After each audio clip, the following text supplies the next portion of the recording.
Every morning for 9 years, Gloria needed 20 minutes before her knees would cooperate. 20 minutes of sitting on the edge of the bed, gently bending, straightening, waiting for the stiffness to release its grip.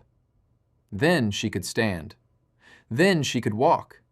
Then she could start her day. Gloria is 68 years old, retired piano teacher, lives in Tucson, Arizona. Osteoarthritis in both knees, diagnosed 9 years ago. 3 ibuprofen a day. Her doctor's prognosis was simple and familiar. It will get worse, and when it gets bad enough, we'll replace the joints. In the meantime, manage the pain. Then Gloria's daughter, a nutrition researcher, suggested something her doctor had never mentioned: intermittent fasting. Skip breakfast. Eat an early dinner. Give the body an 18 to 20-hour window without food, 3 days a week. Gloria was skeptical. She had tried supplements, creams, magnets, copper bracelets. Nothing worked. She did not expect this to be any different. 6 weeks later, her morning startup time dropped from 20 minutes to 5. Her ibuprofen went from 3 times a day to once. She called me and said, "Dr. Carter, I did not change anything except when I eat. Why do my knees feel better?" That question is the reason I am making this video. My name is Dr. Ethan Carter. I have been a general surgeon for over 20 years, and I want to take you on a journey today that most doctors have never described to their patients. What happens inside your joints, hour by hour, during a 24-hour fast? I am not going to tell you that fasting cures arthritis. It does not. I am not going to tell you to stop your medications. Do not do that. What I am going to show you is the emerging science, published in peer-reviewed journals as recently as 2025, that reveals remarkable biological mechanisms activated inside your joints when you stop eating.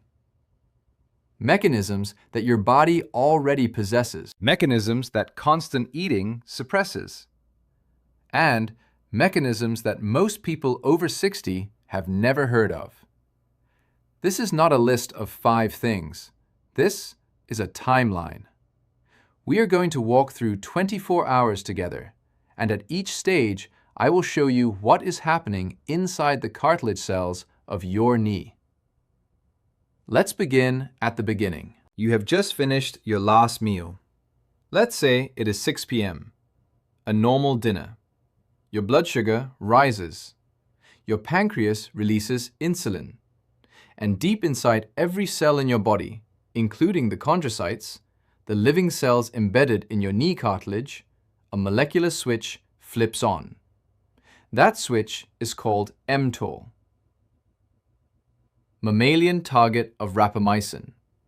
It is one of the most important signaling pathways in human biology. When mTOR is active, your cells are in growth mode, building proteins, consuming energy, dividing when needed. This is essential for life. You need mTOR. But here is the problem. When mTOR is running, it suppresses another system, a system called autophagy. And autophagy is the reason we are having this conversation. Autophagy, from the Greek words for self-eating, is your cell's internal cleanup crew. It identifies damaged proteins, broken mitochondria, cellular debris, the accumulated waste of daily living, and it breaks them down, recycles the parts, clears the wreckage, keeps the cell clean and functional. Think of mTOR as a factory running at full speed. Workers are producing, assembling, shipping, but nobody is cleaning the floor. Nobody is maintaining the machines. Nobody is hauling out the trash. Because when the factory is running, the cleanup crew is told to wait. A systematic review published in the Journal of Clinical Medicine in 2024 analyzed 31 studies on autophagy in osteoarthritis and found that dysfunctional autophagy plays a crucial role in the disease. When autophagy fails in cartilage cells, damaged organelles and proteins accumulate. The cells become senescent.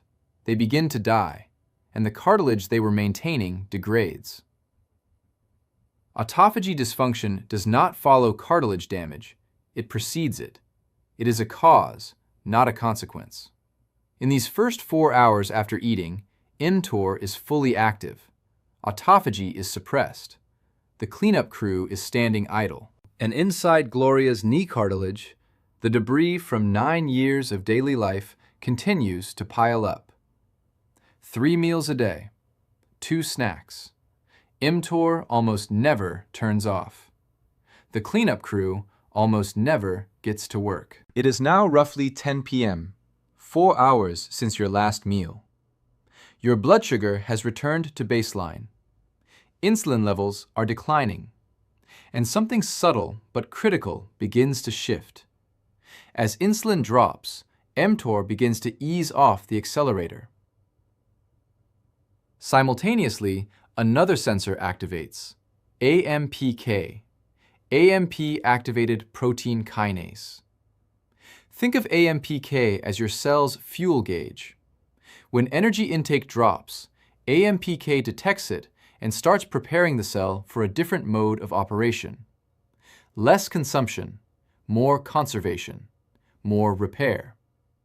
The factory is slowing down, the production line is quieting, and the cleanup crew is starting to look around. They are not working yet, but they are noticing the mess. Inside your knee cartilage, the chondrocytes are beginning to reduce their rate of glycolysis, the process of burning sugar for energy. This matters because glycolysis produces reactive oxygen species, free radicals, as a byproduct. When chondrocytes run on sugar constantly, they produce free radicals constantly. And free radicals damage the very cartilage matrix those cells are supposed to maintain. Less glycolysis means less oxidative stress, less damage. The fire is burning lower. There is clinical evidence that supports this shift.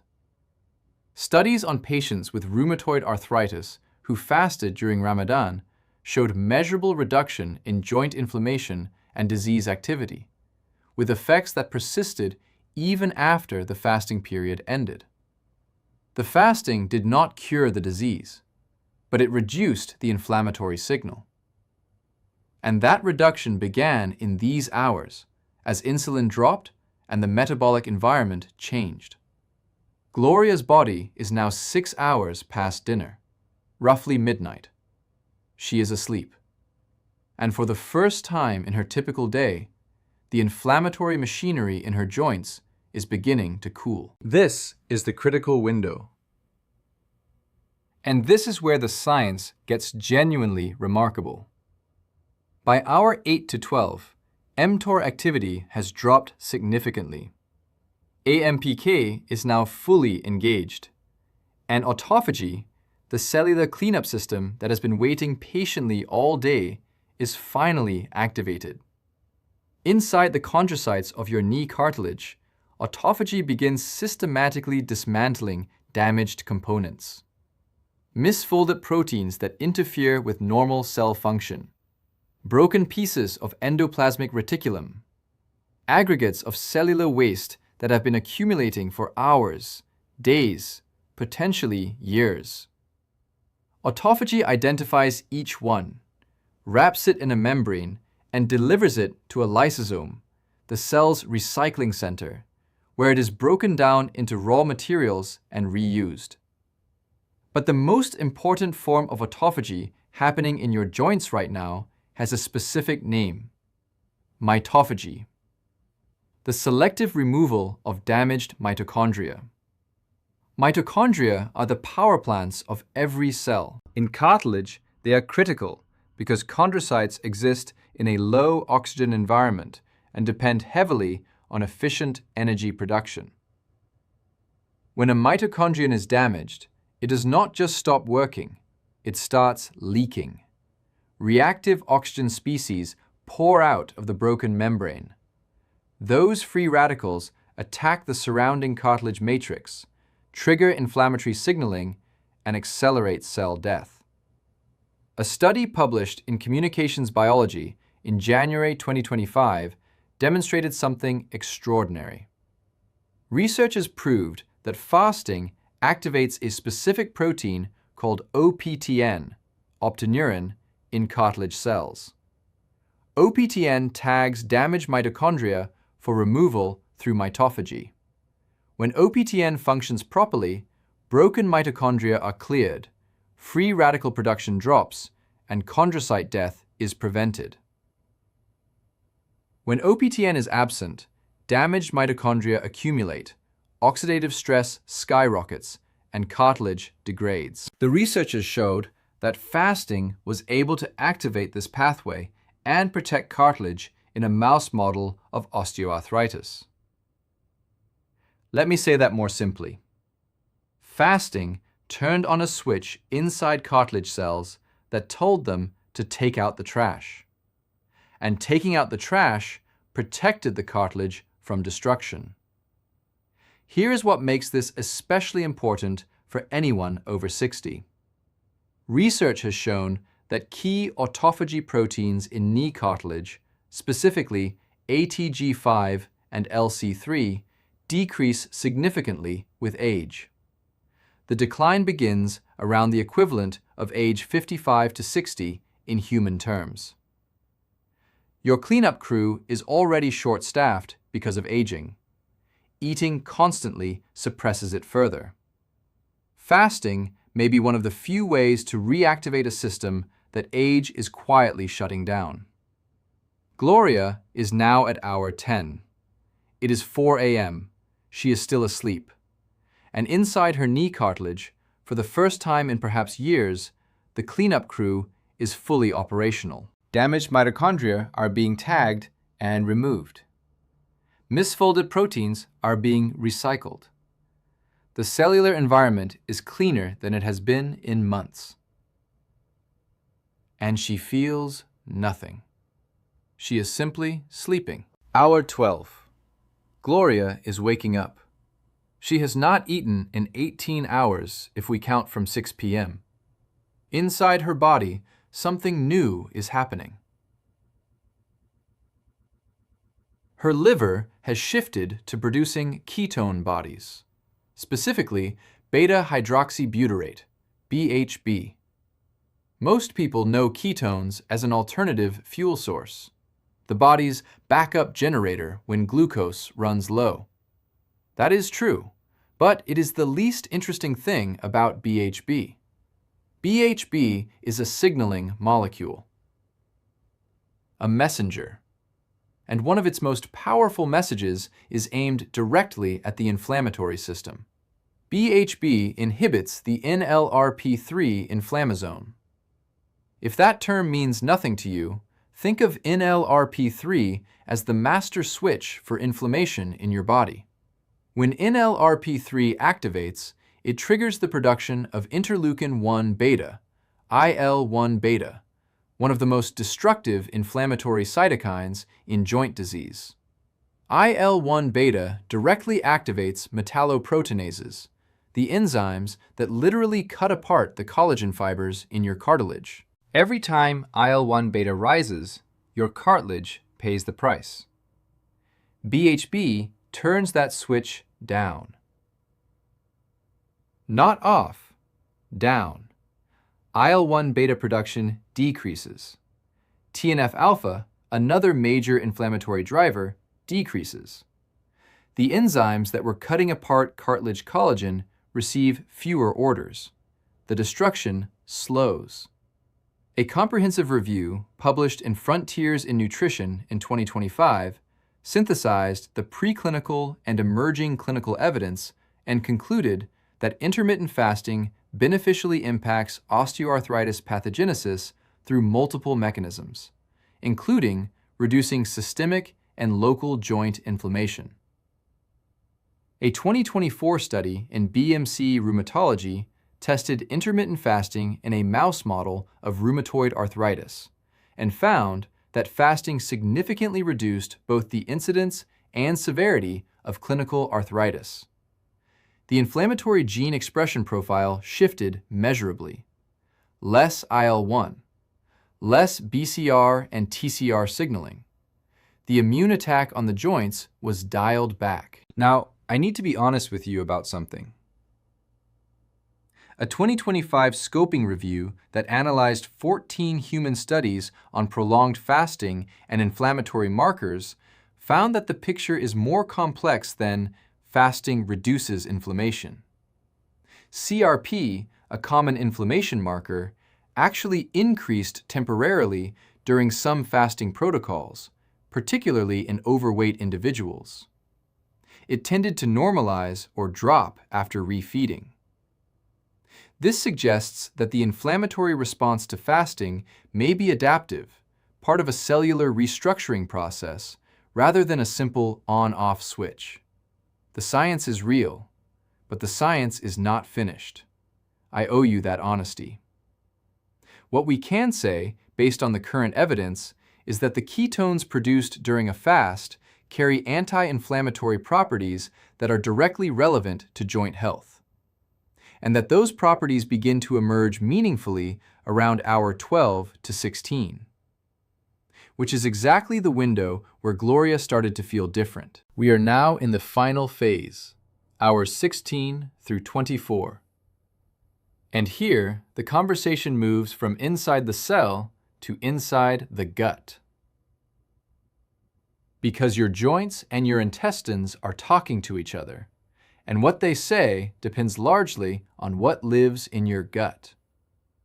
This is the gut-joint axis, a concept that barely existed in medical literature 10 years ago, and is now one of the most active areas of research in rheumatology and orthopedics.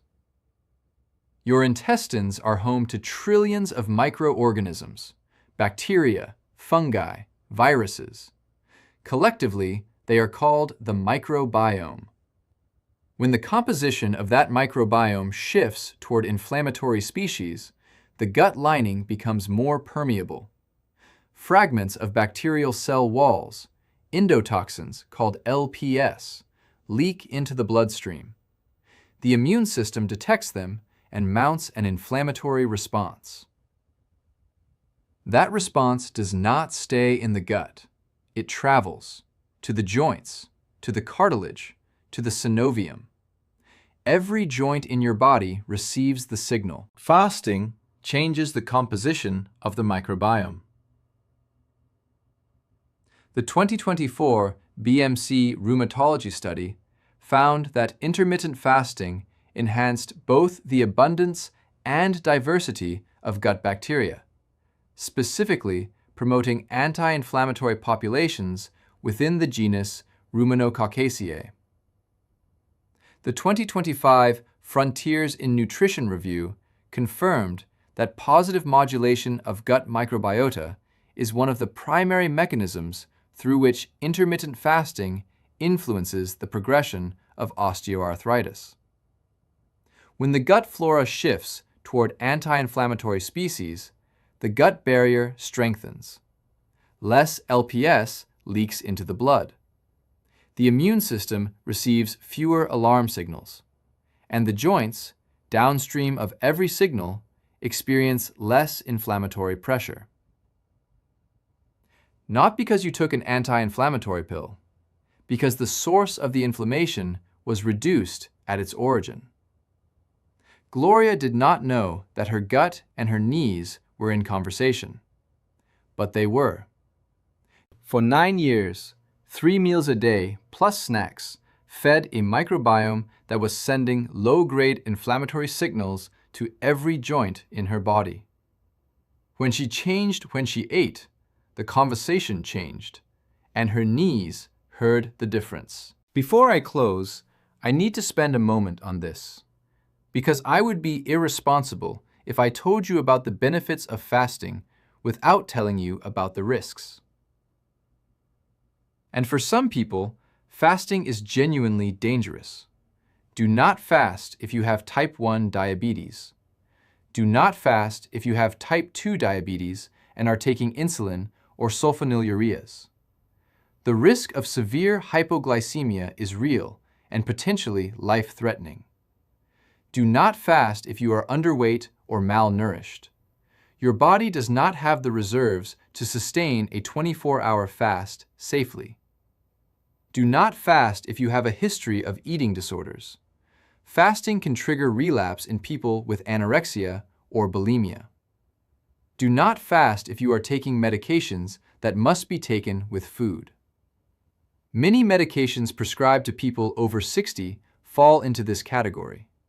Metformin, NSAIDs, certain blood pressure medications, steroids. If you skip a meal and take these on an empty stomach, you may experience dangerous side effects. If you are over 75 with multiple health conditions, if you take blood thinners, if you have chronic kidney disease, talk to your doctor before attempting any fasting protocol. This is not optional advice. This is essential. And do not start with 24 hours. Start with 12. Skip the late-night snack. Push breakfast back by an hour. See how you feel. Then try 14 hours. Then 16. Let your body tell you what it can handle. Fasting is not punishment. It is a deliberate pause. And if your body says no, listen. Gloria has been practicing intermittent fasting for 6 months now. An 18-6 schedule, 4 days a week. She eats her first meal at noon and finishes dinner by 6 p.m. She has lost 12 pounds. That alone reduced the mechanical load on her knees significantly. Her morning stiffness dropped from 20 minutes to under 5. Her ibuprofen went from 3 times daily to roughly twice a week, only when needed. She walks 30 minutes every morning, something she could not do 6 months ago. Her doctor told her, "Keep doing whatever you are doing. It is working." But he did not ask what she was doing, and she did not volunteer it because she thought fasting sounded not medical. That is exactly the problem. The simplest interventions are the ones most likely to be overlooked because they do not come on a prescription pad. Let me give you the timeline one more time, quickly. Hours 0 to 4. You have just eaten. mTOR is active. Autophagy is suppressed. Cellular debris accumulates in your cartilage. The cleanup crew is idle. Hours 4 to 8. Insulin drops. AMPK rises. The factory slows. The cleanup crew begins to notice the mess. Oxidative stress in cartilage starts to decrease. Hours 8 to 12. Autophagy activates. Damaged mitochondria are tagged and removed. Misfolded proteins are recycled. Chondrocyte death is reduced. The 2025 OPTN study proved this pathway protects cartilage. Hours 12 to 16. Ketones rise. BHB inhibits the NLRP3 inflammasome. IL-1 beta decreases. The enzymes that cut apart cartilage collagen receive fewer orders. Systemic inflammation drops. Hours 16 to 24. The gut microbiome shifts. Anti-inflammatory bacteria increase. The gut barrier strengthens. The gut-joint axis sends fewer inflammatory signals to your joints. 5 stages, 24 hours. No pills, no injections. No surgery. Just time. Your joints do not only need medication, they need time. Time for the repair systems inside them to do their work. systems that every meal you eat suppresses, systems that aging has already weakened, systems that fasting, done safely, can reactivate. 24 hours is not a long time, but inside the 68-year-old knee of a retired piano teacher in Tucson, Arizona, those 24 hours were a quiet revolution. Cells that had been drowning in debris were finally cleaned. Mitochondria that had been leaking poison were finally removed. Inflammatory signals that had been screaming for 9 years were finally turned down. Not cured, improved. Because someone gave the body what it had been asking for all along: a pause. If you are dealing with chronic joint pain and you have never considered the role of when you eat, not just what you eat, bring this conversation to your doctor. Do not start a 24-hour fast tomorrow. Start with information. Start with questions. And start with the understanding that your body already has the tools. It just needs the time to use them. Share this video with someone whose knees hurt every morning. Someone who has been told there's nothing left to try except surgery. There might be one more thing to try, and it costs nothing. Everything I've shared today is general health information based on published, peer-reviewed research, including studies from Communications Biology, 2025, Frontiers in Nutrition, 2025, BMC Rheumatology, 2024, and the Journal of Clinical Medicine, 2024. The science of fasting and joint health is emerging and evolving. Many findings are from preclinical models and early clinical studies. More research is needed, particularly large-scale human trials in older adults. Your situation is unique. Do not begin any fasting protocol without consulting your physician, especially if you have diabetes, take medications, or have existing health conditions. This video is not medical advice. It is an invitation to a better conversation with your doctor. Take care of your joints. They have bent for you, carried you, knelt for you, and stood for you through every moment of your life. Give them 24 hours of silence. They will tell you what they needed all along. I'm Dr. Ethan Carter. Stay curious, stay informed, and stay in conversation with your own body.